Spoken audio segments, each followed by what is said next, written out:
J'ai un petit secret pour vous, c'est que, je comprends rien à votre métier. Je ne sais pas du tout ce que vous faites. Je trouve ça assez fascinant, et généralement, ça m'intimide beaucoup, et jusqu'au moment où je me rappelle que vous comprenez probablement pas grand-chose à mon métier non plus, parce que c'est un métier que les gens connaissent pas. C'est un métier qu'on pratique dans l'ombre, et si je dois en parler à des gens qui ne le connaissent pas et qui se disent: «Finalement, la réanimation, qu'est-ce que c'est?» J'ai envie de vous dire, la réanimation, c'est comme la Formule 1. C'est, quelque chose qui va très vite, qui est dangereux pour, les patients, qui coûte très cher. On représente à peu près 3 des lits et 35 des dépenses d'un hôpital, où il y a énormément de technologie. Mais au-delà de ça, c'est un sport d'équipe, et c'est vraiment, en équipe qu'on gagne les combats pour la vie en réanimation. J'ai aussi envie de vous dire que comme la Formule 1 fait progresser les voitures qu'on conduit tous les jours, ben, nous, on fait progresser toutes les spécialités médicales. Sans réanimation, le traitement du cancer ne serait pas ce qu'il est, et on ne grefferait pas. En fait, j'ai envie de vous dire que c'est la spécialité qui change le sens du mot, «demain», parce qu'on prononce ce mot-là 50 fois par jour, sans réaliser ce qu'il y a derrière, et puis finalement, on reçoit un coup de téléphone où on nous dit qu'une personne qu'on aime est dans un service de réanimation, que sa vie est en danger, et que pour le coup, on ne sait plus à quoi demain va ressembler et si même demain va exister. Mon combat pour demain, c'est de faire en sorte que parmi les droits humains fondamentaux, ben, s'inscrivent, l'accès à des soins de qualité lorsque votre vie est menacée.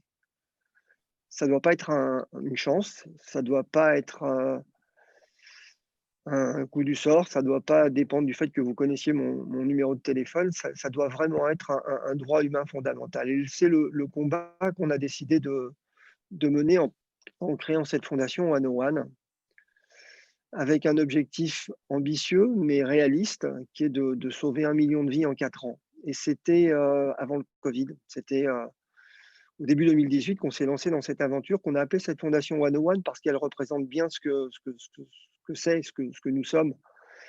C'est vous et moi, on est en position debout, on pense à demain, on pense aux fêtes de fin de l'année, on pense à l'année prochaine, et puis d'un coup, on se retrouve en position zéro dans un lit de réanimation où, vous le savez, bah, tout s'arrête, et notre objectif, nous, les équipes de réanimation, c'est de vous remettre debout en position 1.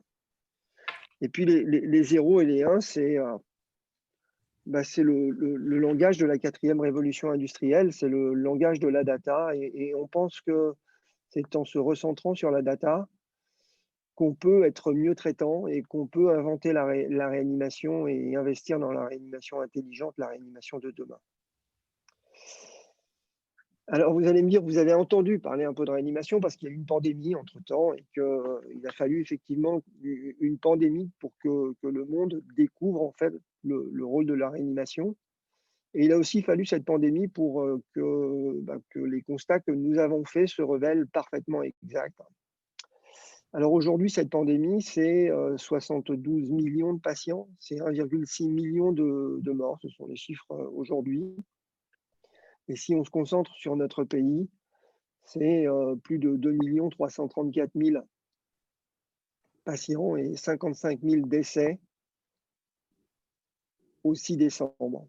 Je vous montre ça parce que quand on entend à la radio les chiffres, on ne se rend pas compte que, par exemple, entre le 6 décembre et aujourd'hui, on est passé à 2 433 859 patients, c'est-à-dire plus globalement 100 000 cas et plus 3 318 décès, alors qu'on nous dit que la pandémie est contrôlée. Alors, effectivement, vous avez vu, la première vague, vous avez vu où est-ce qu'on en était dans cette première vague et combien on est descendu très bas avant que ça remonte très, très haut, et on est obligé de se dire qu'il va falloir continuer à vivre avec, à faire attention, et on pourra, si vous le souhaitez, parler du vaccin, mais ça va prendre un petit peu de temps avant qu'on ait atteint une immunité collective qui permette de nous protéger, et en attendant, on compte sur la réanimation. Alors aujourd'hui, cette pandémie, elle est dynamique.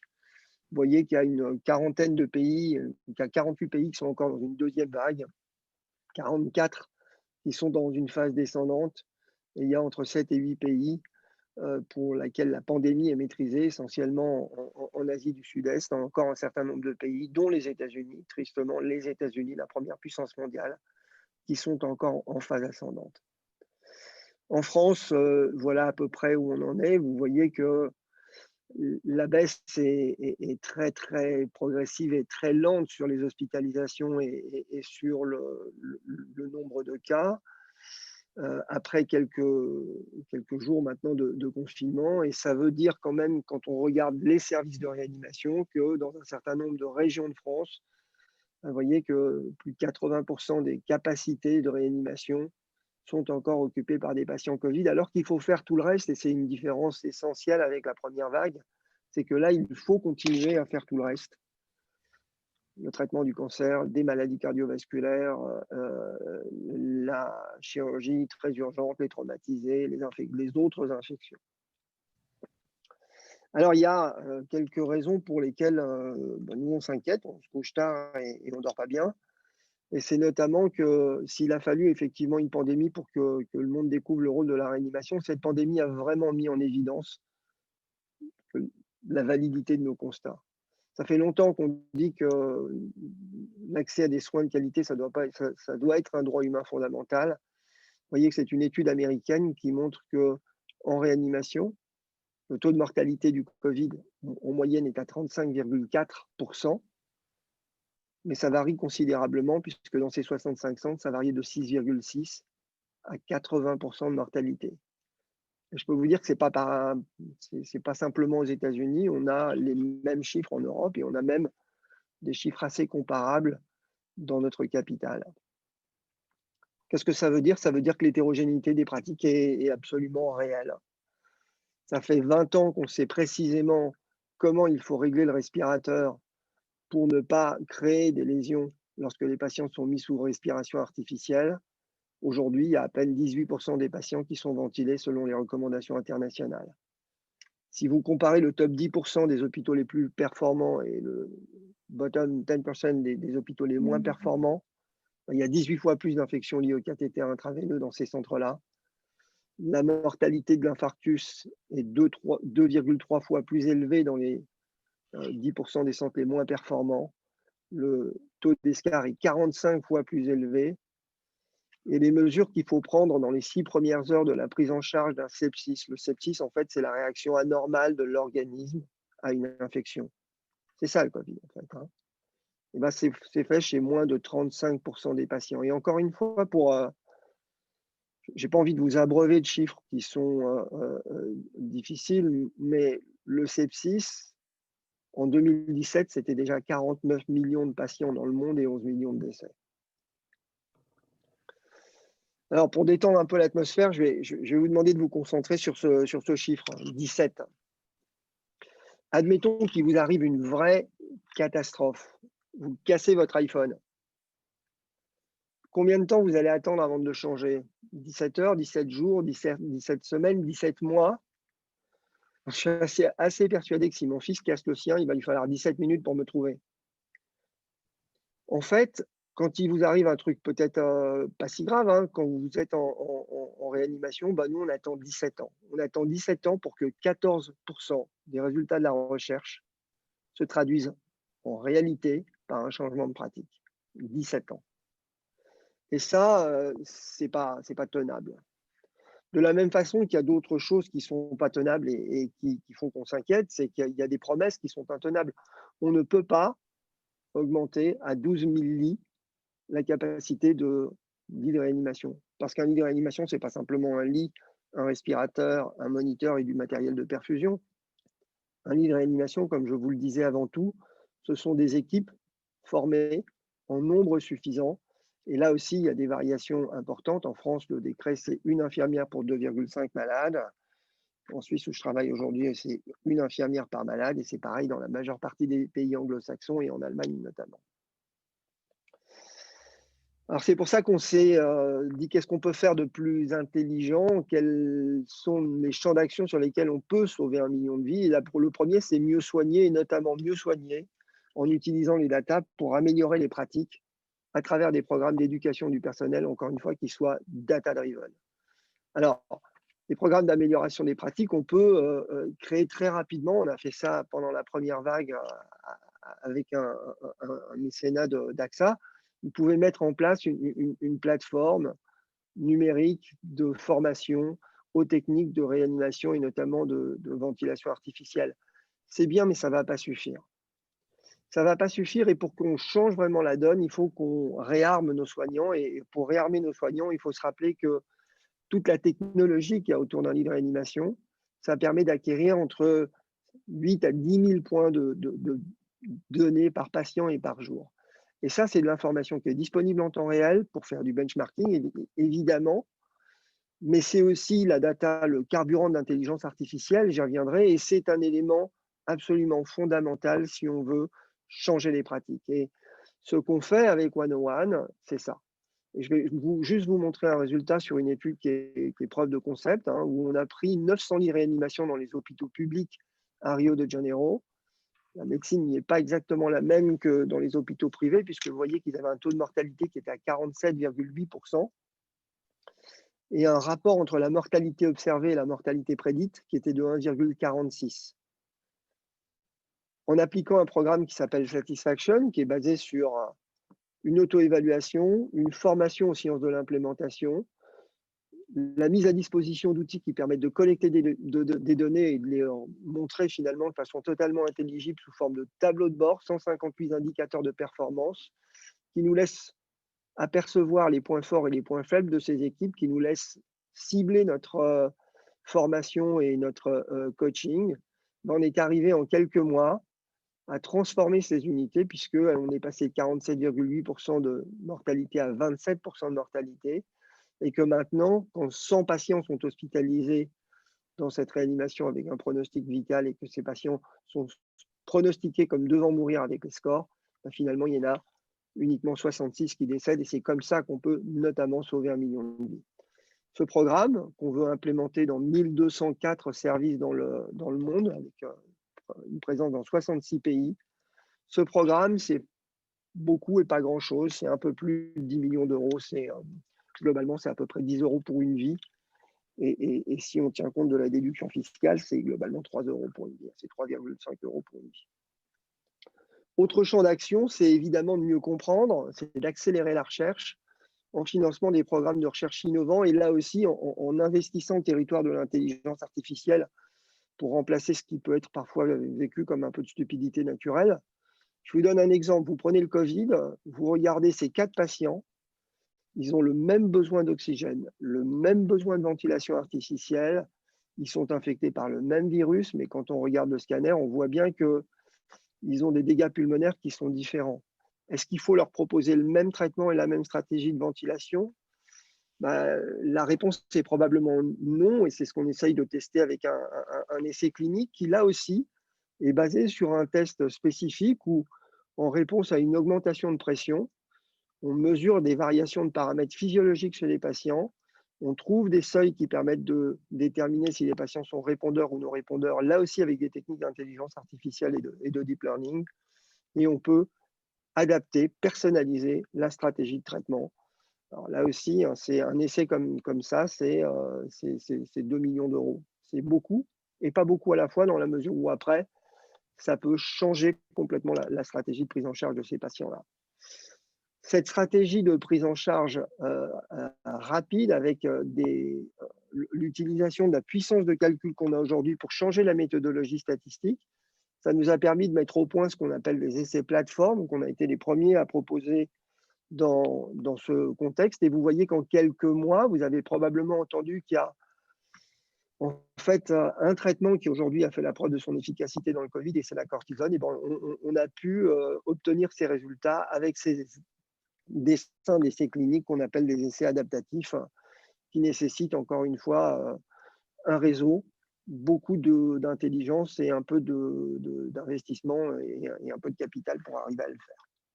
L'autre chose, c'est que, je vous l'ai dit, la data, c'est le carburant de l'intelligence artificielle.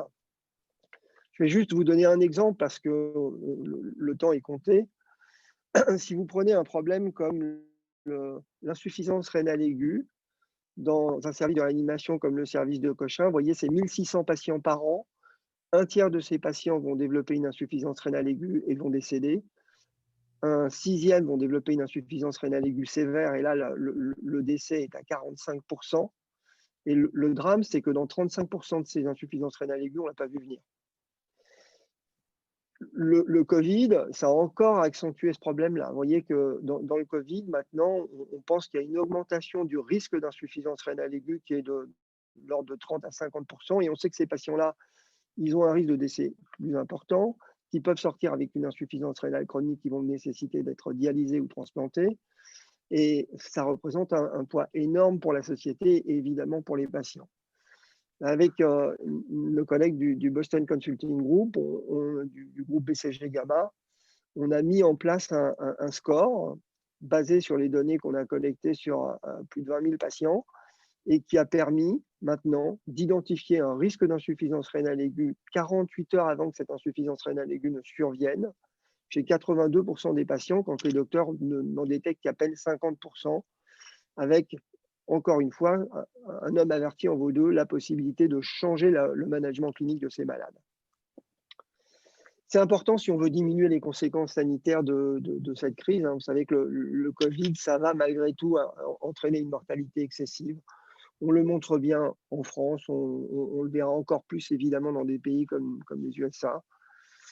Et dans ce contexte, il faut se rappeler ce que sont les deuxièmes vies qu'on crée en réanimation. Et c'est pour ça qu'on s'intéresse à mieux accompagner les patients, déployer des programmes d'accompagnement des patients et de leurs familles pour atténuer le traumatisme et favoriser le retour à une vie normale, ces deuxièmes vies. Alors, au fur et à mesure qu'on avance, on commence à voir que le post-Covid, le Covid, il y a aussi du post-Covid avec des patients qui sont fatigués, qui continuent à avoir des troubles respiratoires et un certain nombre de symptômes.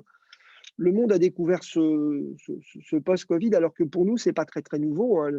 Ça fait longtemps qu'on sait. Vous voyez, ça, c'est un travail qui a quasiment 20 ans, que quand on a passé quelques semaines en réanimation pour un syndrome de détresse respiratoire aiguë comme les pneumonies Covid, après un an, vous pouvez marcher 400 mètres en 6 minutes, alors que vous et moi, on serait entre 600 et 800 mètres. Et il y a à peine 50% des patients qui ont repris le travail. Et ça, c'est vraiment des choses qui sont essentielles. De la même façon, lorsqu'on prend quelqu'un qui a passé un mois en réanimation et que vous lui demandez de recopier cette image-là, de temps en temps, vous allez perdre quelque chose en route. Vous allez perdre quelques capacités cognitives qui font que cette deuxième vie, elle vaut quand même la peine d'être vécue. Ce que je suis en train de vous dire, c'est que l'importance de la réanimation, ce n'est pas simplement en mesurant le stress post-traumatique des survivants qu'on va le voir, c'est en regardant comment ça déstabilise la vie de ces patients après et comment on peut changer ça. Ça, c'est ma vision de la trajectoire de vie après la réanimation. On est tous heureux et en forme, en tout cas on l'espère, et on a une trajectoire qui fait que progressivement notre état de santé va se dégrader et à la fin de la vie, on touche avec des abscisses et on décède. Et puis de temps en temps, vous avez un accident aigu, une infection qui baisse brutalement votre état de santé. Et ce qu'on fait, ce qu'on essaye de faire avec One, c'est de vous remettre en vie et de vous remettre sur cette même trajectoire de vie. De temps en temps, éventuellement, l'évolution va être triste et fatale, mais aussi ce qu'on cherche à éviter, c'est le fait que de temps en temps, vous allez avoir, après la réanimation, après le sepsis, une déstabilisation des maladies chroniques avec 2,5 fois plus d'infarctus, plus de cancer, et de temps en temps, une récidive d'événements aigus qui, encore une fois, va aboutir à diminuer votre qualité de vie et parfois la raccourcir. Ça montre bien que la recherche autour de la réanimation, le mieux comprendre, le mieux accompagner, c'est un enjeu majeur et c'est pour ça qu'il faut commencer à regarder ce qui se passe au-delà de nos services de réanimation et c'est des choses qu'on essaye de faire avec 101. Regardez ce qui se passe après, c'est aussi ce qui se passe après pour les familles. Juste un coup de projecteur sur un truc qu'on a fait pendant le Covid avec Sarah Boisdy, la gardienne de l'équipe de France de foot, où on a monté une opération pour que les familles qui sont devenues monoparentales et qui étaient déjà en difficulté sociale puissent prendre en charge l'éducation des enfants qui restent et pour lequel le Covid veut dire bien plus qu'une statistique. Parce que c'est une statistique qu'on parle quand on parle de sauver 1 million de vies. Mais derrière ces statistiques, il faut réaliser que c'est toujours des histoires individuelles et des drames individuels. Alors, vous voyez, juste pendant qu'on était dans cette conférence, j'ai reçu un texto de la cancérologue de l'hôpital qui me dit: «Comment vont tes équipes? Les miennes sont épuisées» et je vais vous dire, la seule chose qui sauve nos équipes aujourd'hui, c'est ça, c'est ces 2e vies. C'est l'histoire d'une jeune femme comme Marine qui a passé 3 mois en réanimation, où le traitement que le cancérologue lui proposait pour la guérir du cancer l'a emmenée et l'a mise entre la vie et la mort vraiment pendant 12 jours et 12 nuits et Marine, maintenant, elle a une 2e vie. Cette jeune femme, elle était ouvrière chez Vuitton. Aujourd'hui, elle a une entreprise de maroquinerie. Elle a une jolie petite fille qui s'appelle Plume. Et quand elle m'envoie la photo de sa petite fille, je me dis: «Si finalement j'ai été mis au monde que pour permettre à Plume de naître, c'est finalement pas mal».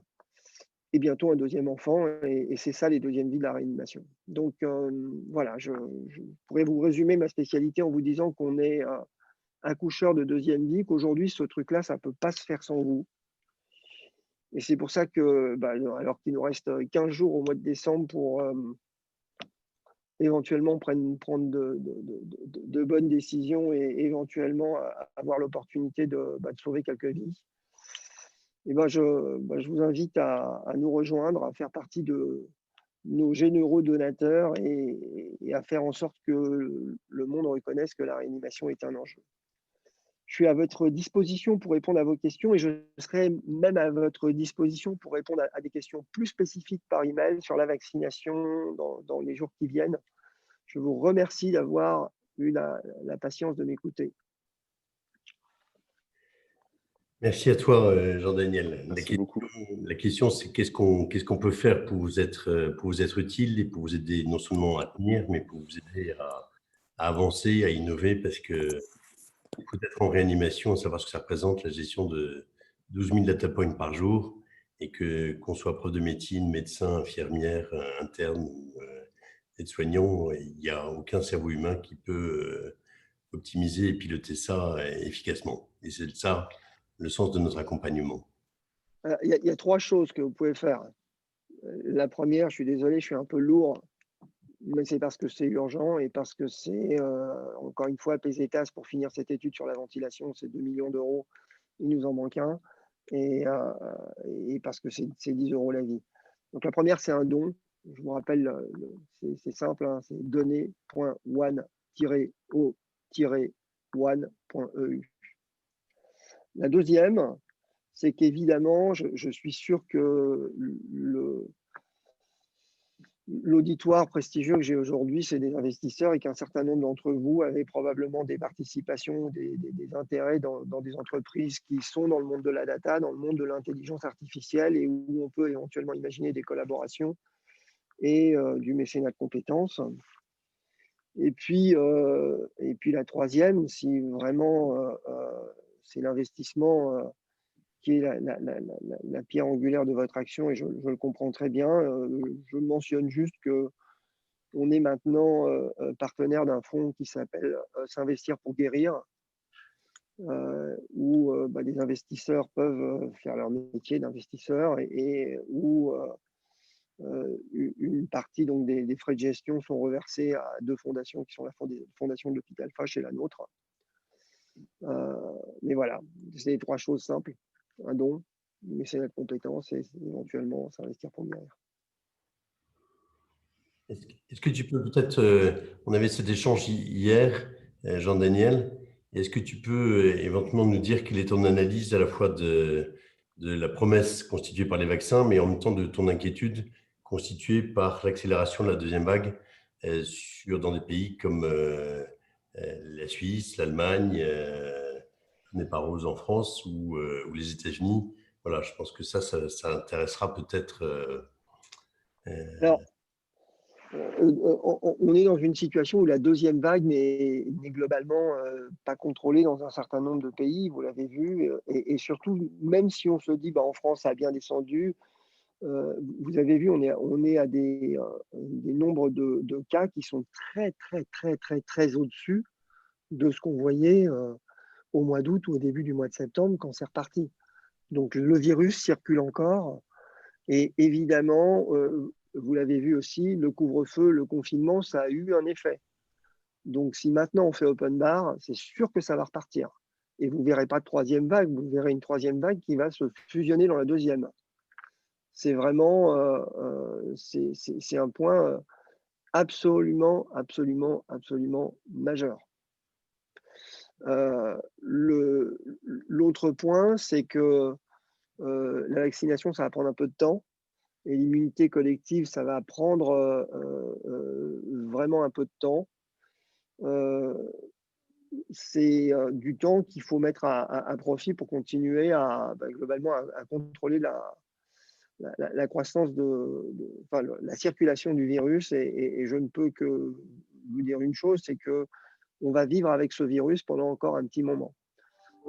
On partageait avec les analystes justement du BCG et de l'OMS un certain nombre de réflexions qui tiennent compte de la mise à disposition du vaccin, d'éventuels traitements comme les anticorps monoclonaux et de l'impact sur la circulation du virus. Si tout fonctionne super, que la vaccination ça marche, que les gens se font vacciner, qu'on a la possibilité de distribuer le vaccin compte tenu de ce qu'on sait des difficultés éventuellement de production, de stockage, d'acheminement et ainsi de suite, on en a jusqu'à l'automne 2021.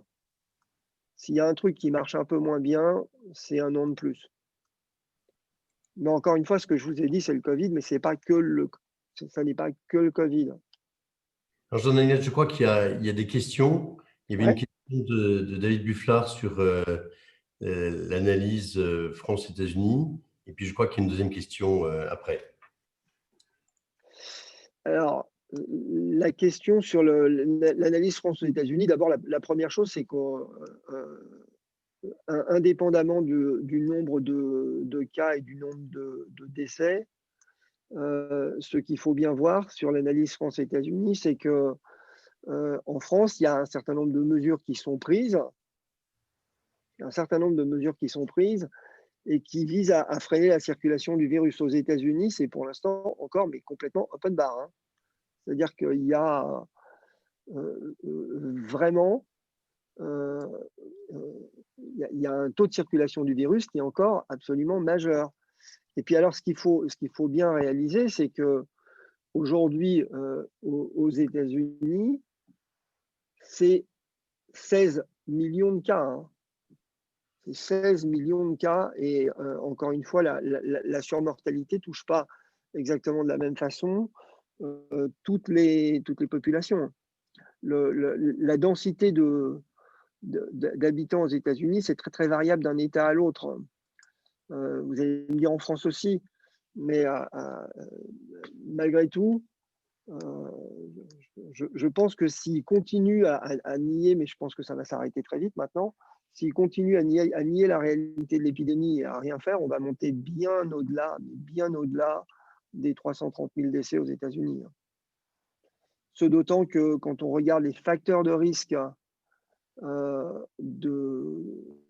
cette maladie, hein, les formes de Covid grave, c'est essentiellement des patients obèses, diabétiques, hypertendus, des patients pauvres, pour lesquels l'accès aux soins n'est pas le même. Donc je pense qu'aux États-Unis, ça risque de continuer à faire de vrais ravages. Peut-être une question sur, c'est quoi ta grille d'analyse sur les vaccins qui arrivent et l'enjeu que ça constitue de se faire ou non vacciner. La réponse me paraît évidente, mais c'est intéressant d'avoir ta vision et Oh, bah, je pense qu'il y a un certain nombre de vaccins. D'abord, première chose, il faut souligner le fait que ça a été une prouesse absolument invraisemblable sur le plan scientifique et technologique de sortir des vaccins aussi vite, et notamment avec des technologies vaccinales comme les vaccins ARN, qui vont constituer une vraie révolution dans le monde de l'infectiologie. La deuxième chose, c'est qu'il y a un certain nombre de vaccins aujourd'hui qui vont être disponibles assez rapidement et qui sont, à mon avis, assez sûrs et efficaces, avec des efficacités supérieures à 90%. Quand on regarde les résultats qui ont été publiés la semaine dernière dans le New England, je pense que c'est assez safe. Et si on a accès à ces vaccins, je pense que le risque de se faire vacciner est beaucoup moins important. que le risque fait courir la maladie, notamment pour les populations à risque. Donc, si moi, demain matin, j'ai la possibilité de me faire vacciner, je le ferai, sans aucune arrière-pensée, pas simplement parce que je suis personnel de santé et que c'est mon métier. En revanche, je pense que je ne le ferai pas avec le vaccin russe et pas avec le vaccin chinois tant qu'on n'a pas vu de données, quoi. Une question sur la RGPD. Voilà. Ouais. En fait, ça marche plutôt pas mal. La RGPD n'est pas un vrai frein. Et en fait, on arrive assez bien à utiliser les données à partir du moment où on respecte un certain nombre de règles, comme notamment l'anonymisation totale des données, et évidemment qu'on héberge les données chez des hébergeurs de santé qui satisferont aux règles de la Commission européenne. On y arrive assez bien, ce n'est pas un frein majeur. Les 3 freins, c'est la compartimentalisation des données, c'est leur complexité, l'absence de dialogue entre les data scientists et les scientifiques, en tout cas les médecins. Et pour ça, moi, je dois dire que je n'ai que des expériences plutôt positives. Et le 3e frein, c'est la complexité, mais là aussi, c'est en train de changer. Mais en réanimation, c'est la complexité, c'est clair. Alors, pardon, parce que j'en ai le temps que tu as accepté de manière adorable de partager avec nous et de nous consacrer. Il est pris au détriment de tes équipes et de tes patients. Je sais que le devoir t'appelle.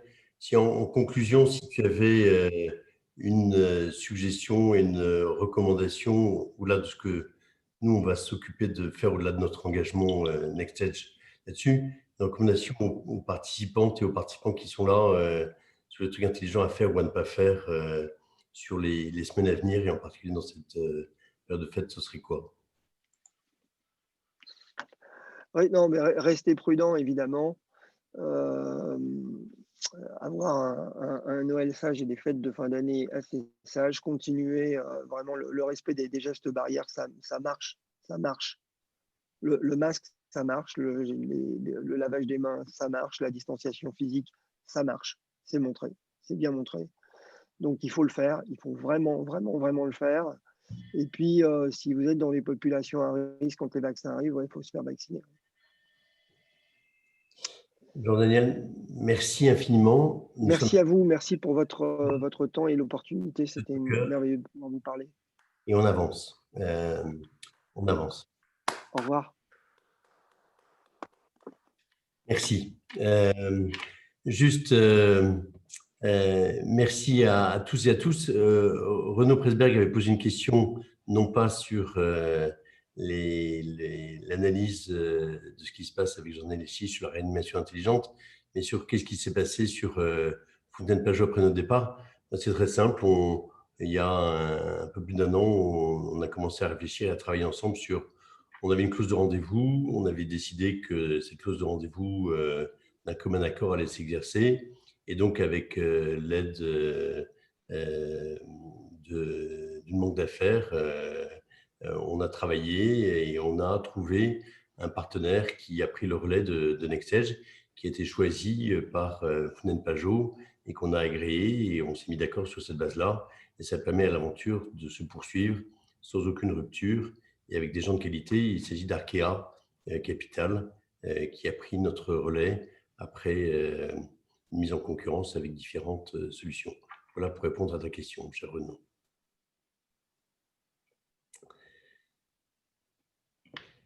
Merci infiniment à tous, sauf si Jean-David, tu veux rajouter quelque chose ou Non, simplement merci à NextEdge. Je trouve que la réunion de ce matin était absolument passionnante. Donc, félicitations pour ce que vous avez dit et pour tous vos intervenants. Bravo. Merci mon cher Lidbert. C'est incroyable. C'est un travail de paysan et c'est comme ça qu'on trace notre sillon et on le fait avec vous et grâce à vous parce que vous nous inspirez. Merci infiniment et à très bientôt. Au revoir. Merci pour la réunion. À bientôt. Au revoir, Caroline. Au revoir, Jean-David. Au revoir, Au Caroline. revoir à tous. Merci encore. Au revoir, Caroline. Salut, Marc. Salut, Alain. Merci à tous. Bonne journée. Merci Marc.